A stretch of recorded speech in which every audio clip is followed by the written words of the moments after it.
پاکستان کا حصہ یہ ممالک بننے جا رہے تھے 12 جدید قومیں، جن میں بھارت بھی ہے۔ حیدرآباد کے نظام کی فوج میں جب ہندوستان تقسیم ہو رہا تھا، ہندو قوم پرستی کا وہاں پہ ایک ڈرامہ کیا گیا۔ ابو ظہبی سب سے پہلے نمبر پر موجود تھا۔ یمن اور برما کے کئی بانیوں نے ہندوستانی قوم پرست کے تصور سے جمال عبد الناصر جو ہیں وہ ابھرتے ہیں۔ جمال عبد الناصر نے آنے کے بعد خلافت کی مخالفت کی۔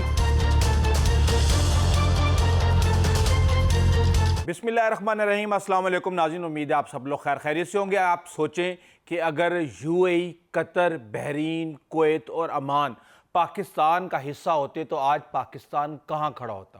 اور آج اس ویلاگ میں یہ ثابت کروں گا آپ کو تمام تر تاریخی حوالوں سے کہ پاکستان کا حصہ یہ ممالک بننے جا رہے تھے، لیکن ہندو بنیے کی قوم پرستی کی سازش اور انگریز نے مل کے اس سارے کے سارے معاملے کو خراب کیا۔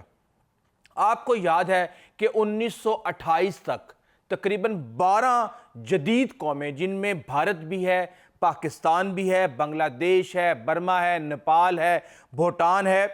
یمن، عمان، قطر، عرب امارات، بحرین اور کویت، یہ سارے کے سارے برطانیہ کی ہندوستانی سلطنت کا حصہ تھے۔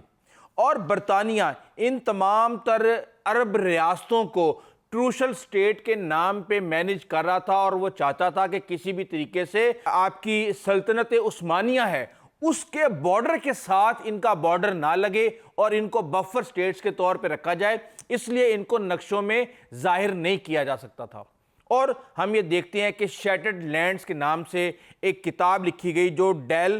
سمرپل نے لکھی، اور اس میں اس نے ان تمام تر چیزوں کا حوالہ دیا ہے۔ میں آپ کو جب اس ویلاگ میں بتاؤں گا کہ کس طرح حیدرآباد کے نظام کی فوج میں 1,20,000 فوجی موجود تھے، اور کس طرح عرب کے اندر جو سلطنت تھی حیدرآباد کی، جو راج تھا، ریاست تھی، اس کا وہاں پہ وہ باج گزار تھی، اور یہ ساری کی ساری ریاستیں جب ہندوستان تقسیم ہو رہا تھا تو پاکستان کے حصے میں آنے جا رہی تھی، لیکن اس سے پہلے ہی کھیل کو بدل دیا گیا۔ اب ہم یہ دیکھتے ہیں کہ جو عمان ہے اور خلیجی ریاستیں ہیں، وہ بیسیکلی جو انگریز کی ہندوستان کی انتظامیہ تھی وہ اس کے انڈر آتے تھے، اور ہم یہ دیکھتے ہیں کہ جتنی بھی ہندوستان کی نوابی ریاستیں ہیں یہ بھی ان کا حصہ سمجھی جاتی تھی۔ اور جو لسٹ تھی وہ ظاہر سی بات ہے الفابیٹیکلی شروع ہوتی ہے، تو اے سے ابو ظہبی سب سے پہلے نمبر پر موجود تھا۔ اور اس حوالے سے ہم یہ دیکھتے ہیں کہ جو واسرائے لارڈ کرزن تھے، انہوں نے خود یہ دلیل دی کہ عمان کو ہندوستانی سلطنت کی اتنی ہی دیسی ریاست سمجھا جانا چاہیے جتنا کہ آج جو پاکستان میں لسبیلا اور کلات کی ریاستیں ہیں۔ اب ہم یہ دیکھتے ہیں کہ جب یہ سارے کا سارا معاملہ چل رہا تھا اور مسقط، دوحہ اور دبئی کو 1889 کے انٹرپریٹیشن ایکٹ کے تحت قانونی طور پہ ہندوستان کا حصہ سمجھا جاتا تھا،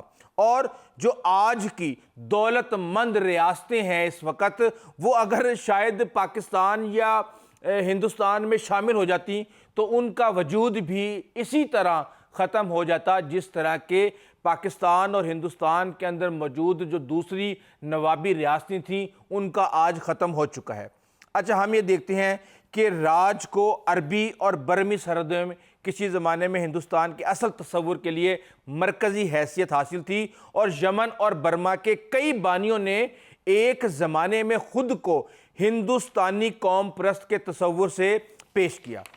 لیکن پھر ہوتا یہ ہے کہ 1930 میں انگریز کو یہ پتہ چل جاتا ہے کہ یہ عرب ریاستوں میں تیل دریافت ہونے جا رہا ہے۔ اس وقت تک تمام تر انتظامی اور سیاسی جو دعوے تھے، کہیں ہندوستان کی جو دو ممالک خاص طور پہ پاکستان اور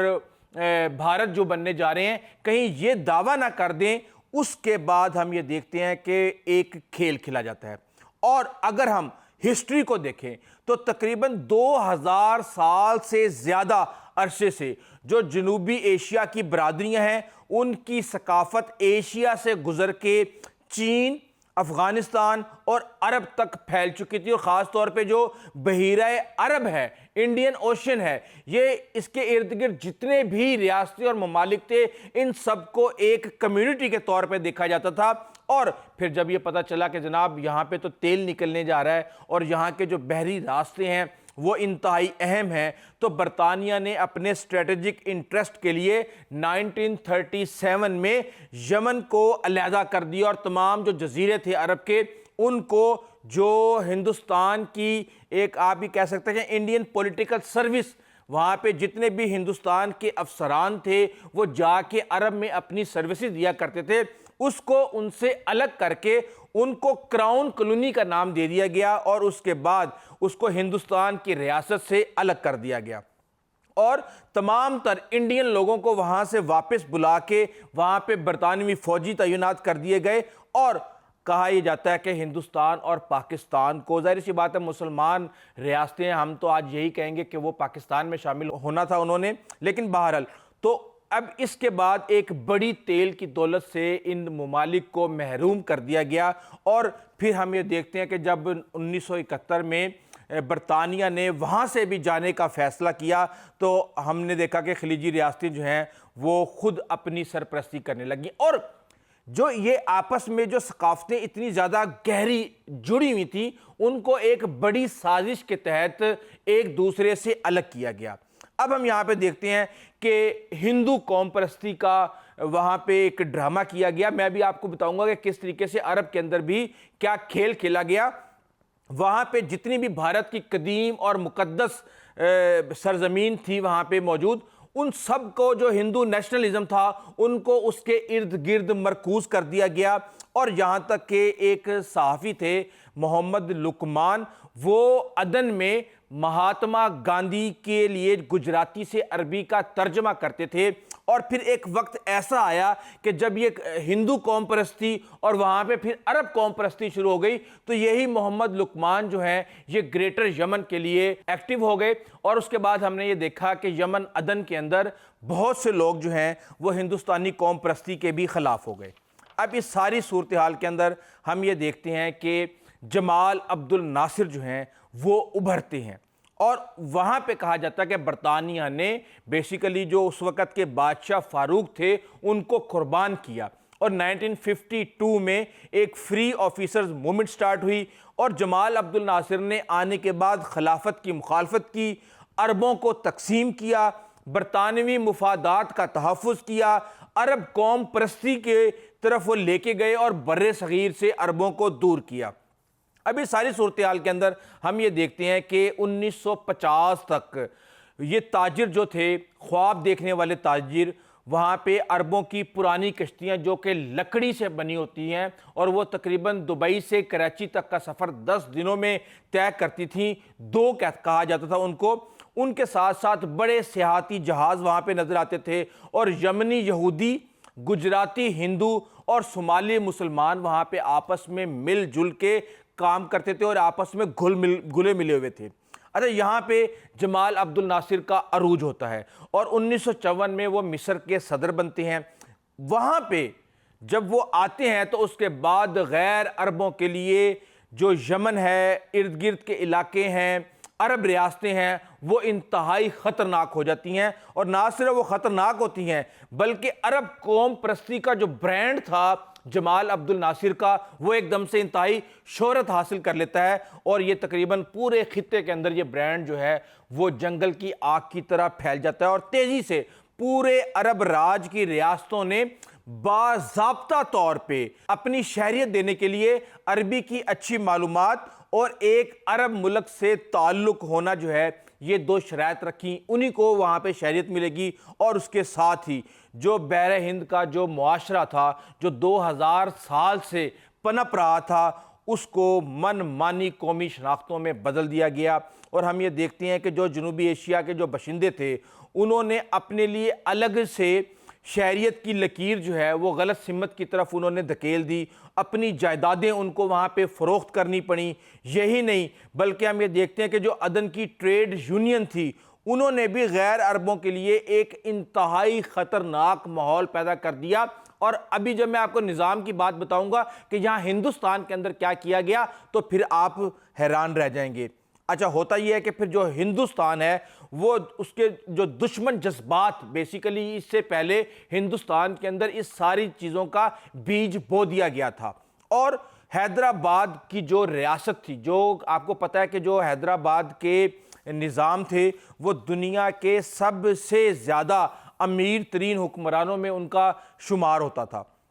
اب ہوتا یہ ہے کہ ہندوستان کی جو سب سے بڑی نوابی ریاست ہے اس پہ بھارتی فوج جو ہے وہ قبضہ کر لیتی ہے۔ نہ صرف وہاں پہ بھارتی فوج قبضہ کرتی ہے، نظام کی فوج میں آپ کو پتہ ہے کہ 1,20,000، ابھی میں آپ کو بتاؤں گا نا کہ کس طرح حضر موت یمن کے اندر نظام کی باج گزار ریاست وہاں پہ موجود تھی، تو آپ حیران رہ جائیں گے۔ اور یہ جو تمام تر انفارمیشن ہے یہ بہت ریئر ہے، اور اگر آپ اس کو ورڈ بائی ورڈ سرچ کریں گے تو آپ کو بہت سی کتابیں، بہت سے حوالے، بہت سی تصویریں آپ کو ملیں گی۔ تو اب ہوتا یہ ہے کہ یہ ساری صورتحال چل رہی ہوتی ہے اور ہندوستانی فوجی جو ہیں ان عربوں کو گھیر لیتے ہیں، ان کو حراست میں لے لیتے ہیں۔ 1948 میں جو نوزائیدہ ہندوستانی قوم تھی وہ جب ریاست کے ساتھ الحاق ہو جاتا ہے حیدرآباد کا، تو بہت سے لوگوں کو وہاں سے نکال دیا جاتا ہے، ملک بدر کر دیا جاتا ہے، کچھ خود وہاں سے چلے جاتے ہیں، اور اس طرح ہم یہ دیکھتے ہیں کہ عرب، بنگالی یا پنجابی کا جو ایک ہندوستانی نسل کا تصور تھا اس تصور کو ختم کر دیا گیا۔ اب جو نظام تھا، نظام حیدرآباد، 1,20,000 عربی جو تھے، ہضرمی عرب کہا جاتا ہے، یمن کے جو آپ یہ کہہ سکتے ہیں کہ جنوب مشرق کی یمن کا جو حصہ ہے وہاں کے یہ لوگ تھے، اور ان کے جو خاندان تھے ان کو بھی وہاں پہ آباد کیا گیا۔ اور پھر ہم نے دیکھا کہ 20 سال کے بعد تقریباً 42 لاکھ ہضرمی جو عرب تھے وہ اردو بول رہے تھے، اور عربی فوج جو تھی اس کو چاوش کے نام سے نظام کی فوج میں جانا جاتا تھا۔ اور ہم یہ دیکھتے ہیں کہ جو نظام ہے اس کا جمع دار جو ہے، یعنی کہ اس کی فوج میں باعزت ترین ایک شخص تھا جو کہ ہضرمی عربی تھا، وہ اتنا پیسہ کماتا ہے کہ وہ یمن کے ساحلی علاقے میں جا کے اپنی آزاد ریاست قائم کر لیتا ہے، اور جو اس کی بیوی ہوتی ہے وہ نظام کی بھانجی ہوتی ہے۔ اب ہم یہاں پہ یہ دیکھتے ہیں کہ مالی مدد کی جاتی ہے، سیاسی سرپرستی کی جاتی ہے، فوجی تعلق رکھا جاتا ہے، رشتہ داریاں بنائی جاتی ہیں، اور جو یہ حضر موت کا علاقہ ہے یہ بیسیکلی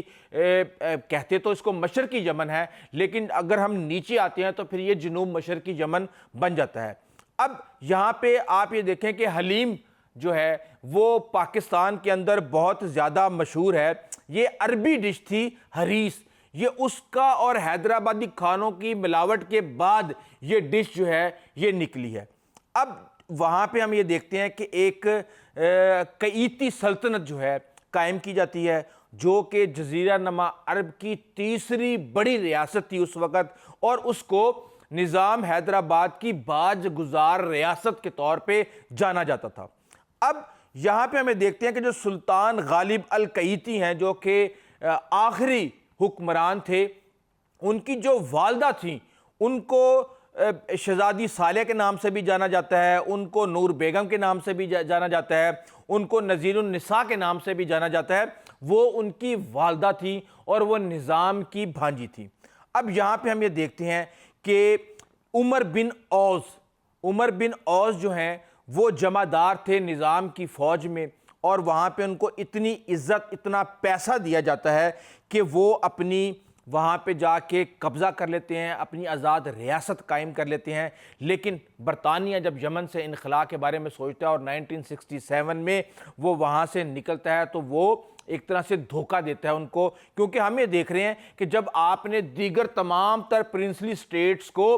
آخری وقت تک آپ نے سپورٹ کیا، تو یہاں پہ کیا مسئلہ تھا کہ آپ نے مصر کے اندر بادشاہ کو دھوکہ دے دیا، آپ نے یمن کے اندر بادشاہ کو دھوکہ دے دیا۔ یہ جو پالیسی تھی یہ تمام تر پالیسی اپنے ذاتی مفادات کے اوپر چل رہی تھی۔ اور پھر وہاں پہ ہمیں دیکھتے ہیں کہ نیشنل لبریشن فرنٹ جو ہے وہ عرب قوم پرست ملیشیا وہاں پہ قبضہ کر لیتی ہے، بغاوت کرتی ہے، اور ساتھ میں جو ہے سلطان غالب کا وہ تختہ الٹ دیتے ہیں، اور جنوبی یمن کی جو سوشلسٹ جمہوریہ کا وہاں پہ اعلان کر دیا جاتا ہے۔ اور اس کے ساتھ ہی پھر ہم یہ دیکھتے ہیں کہ جب پاکستان بن جاتا ہے تو گوادر جو ہے وہ 1958 تک جو ہے وہ عمان کا حصہ رہتا ہے، اور پھر بعد میں ہم یہ دیکھتے ہیں کہ پرنس فیملی جو ہے آغا خانی، انہوں نے $3 ملین کی پاکستان کو ہیلپ بھی کی، اور جیسے بھی یہ سارے معاملات ہوئے برطانیہ اس کے اندر جو ہے وہ ضامن بنا اور وہ پاکستان کے حصے میں آیا۔ لیکن آپ یہ دیکھیں کہ یہ ساری کی ساری جو صورتحال اس وقت ہے کہ ان میں ایک جو نواب تھے، یعنی کہ اگر میں آپ کو تعلق بتاؤں عربوں کا اور ہندوستانیوں کا، عمانی جو سلطان تھے سعید بن تیمور، یہ بیسیکلی جو سلطان قابوس ابھی کچھ سال پہلے جو عمان کے حکمران تھے ان کے والد تھے، اور یہ اجمیر میں ہندوستانی شہزادے کے طور پہ یہ تعلیم حاصل کر رہے تھے، اور یہاں پہ ہندوستان کے اندر یہ 5 سال تک رہے ہیں۔ شیروانی یہ پہنتے تھے، یہاں تک کہ ان کو بابو کے نام سے جانا جاتا تھا، اور انہی کو ایک بلوچی خان نے 1783 میں یہ گوادر جو ہے تحفے میں دیا تھا، اور جو آخری وقت تک عمان کے پاس رہا، اور اس کے بعد پھر وہ پاکستان میں آ گیا۔ اور اس کے بعد جب ہم یہ دیکھتے ہیں کہ 1970 میں سلطان قابوس آتا ہے تو وہ وہاں پہ جتنی بھی بحیرہ ہند کے پاس سے آنے والی جو برادریاں تھیں ان کو وہیں پہ ہی وہ آباد کر دیتا ہے، اور عرب قوم پرستی کا جو رجحان تھا اس کو مسترد کر دیا جاتا ہے۔ اور ایک گجراتی تاجر تھے کنک خیم جی، اور اس کو وہ شیخ کا خطاب دے دیتا ہے، اور عمان کے جو 2 لاکھ ہندوؤں کی جو ذمہ داری تھی وہ بھی ان کو دے دی جاتی ہے، اور عرب تاریخ کے یہ پہلے ہندو شیخ تھے۔ تو اس طریقے سے یہ سارے کا سارا کھیل جو ہے یہ برطانیہ نے بدلا، جیسے بھی بدلا، کیونکہ 1930 کے اندر وہاں پہ تیل دریافت ہو گیا تھا، اور ان کو پتہ تھا کہ اگر سیاسی اور معاشی نظام جو ہے یہ سارے کا سارا جو کنٹرول ہے اگر یہ پاکستان اور بھارت کو دے دیا گیا خلیج فارس کا، تو پھر ان کے لیے بہت مشکلات پیدا ہو جائیں گی۔ یہی وجہ ہے کہ وہ یہاں بر صغیر کے اندر اس طرح کی تقسیم کر کے گئے ہیں کہ آج تک یہ ممالک خود اپنے مسئلوں میں الجھے ہوئے ہیں، اور یہ ایک گریٹر ملک کے بارے میں تو کیا سوچیں گے، آج ہم ایک دوسرے ممالک سے جنگ لڑنے کے بارے میں سوچ رہے ہیں۔ اس حوالے سے آپ کو مزید اپڈیٹ کرتا رہوں گا، ابھی تک کے لیے اتنا ہی، آئندہ تک اجازت دیجیے، اللہ حافظ۔